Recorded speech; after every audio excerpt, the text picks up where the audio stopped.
A mysterious body, a strange metal. They could not have manufactured this material in 1897 to anywhere near this purity. A bizarre ailment. And he blamed contamination of the crash. Something got into the water. These are pieces of a 100-year-old puzzle, a puzzle that may come together in this Texas graveyard. Amazingly, many UFO investigators are convinced that one of these graves contains the unearthly remains of an extraterrestrial. But this grave has remained undisturbed for 100 years. We found out why firsthand. After we arrived, dogs began to bark an alarm, and within minutes, calls were placed to the county sheriff's office. You would never find the grave unless you knew where to look. For years, it was marked with an odd-shaped rock. It had a carving of a spaceship on it. Well, that grave marker has now been stolen, and there's nothing to indicate that anything at all was ever buried here. After they arrived on the scene, local sheriffs escorted us off the site. It seems they're old hands at this job, but they know that there may be some truth behind the local folklore. There was an alien ship that crashed here, and they found this, the alien, and the citizens picked up this creature and tried to nurse the creature and hid the creature in a barn, one of the barns that was here. And when the alien died, well, they, buried the creature in this cemetery. Back in the 20s, some people heard the story and came out and was trying to dig up the cemetery, and they had, the local folks got their shotguns out and ferreted off the intruders.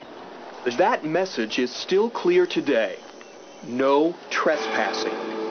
But those restrictions haven't discouraged researchers from the Mutual UFO Network from piecing together the story.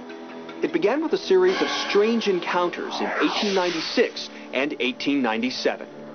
Well, the month of April 1897, people were reporting what we call mysterious airships, for the lack of a better name, all over the Midwest, from Michigan. Would we call them UFOs now? We would call them UFOs now, yes. But this particular encounter was different from the others. One of these airships allegedly crashed into a large wooden windlass or windmill. That was the beginning. Charlie Stevens saw this object coming in at 4 a.m. in the morning, and it came up and hit the windlass and destroyed it. And what Charlie Stevens was seeing from about 3 miles away down there. It flamed up, it exploded, and he could see the flames from that distance. Today, the story still lives on with Bonnie Oates. He got in 20 foot of this old well house out here, and he said, now right in here is where it happened. I said, well, that's where the well is. He said, there's a lot of twisted metal. In a more sophisticated place or time, this bizarre incident might have attracted more attention. But this was an isolated farming community, and the commotion quickly died. It would be the logical thing to do, is to, well, let's clean up the mess, let's bury the thing and go on about our business. Not even realizing the value or the importance scientifically to the find that they had. What did they find?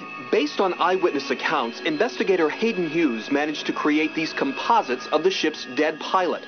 Most of the smashed ship was carted off as souvenirs, and at least one metal chunk was buried with the pilot.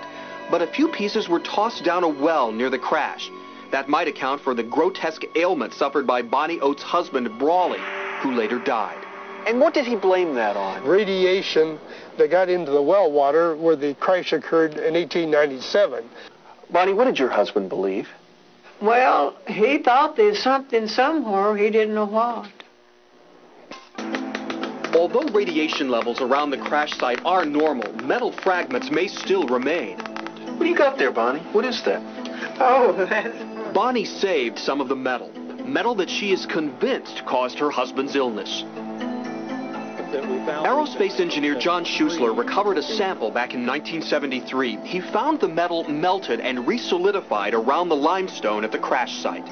It fits the contention that it came from an explosion where it was molten and was blown out and landed on limestone rock and contoured to the rock and re-solidified. And that all fits with the story. Other metallurgists concluded that in 1897, this substance simply did not exist on Earth. first they said, oh, this looks like a slug of something. And after a week or so, I said, hey guys, where'd my metal? And they said, well, it's kind of intriguing. We want to run a few more runs.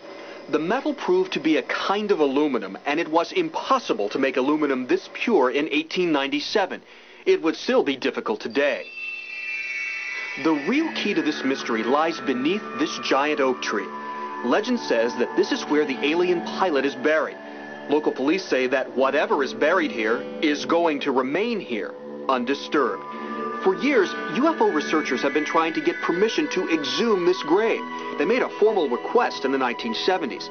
That request might have been granted, but then someone decided not to wait. Now, in 1973, someone came in and stole a little triangular tombstone off of the grave.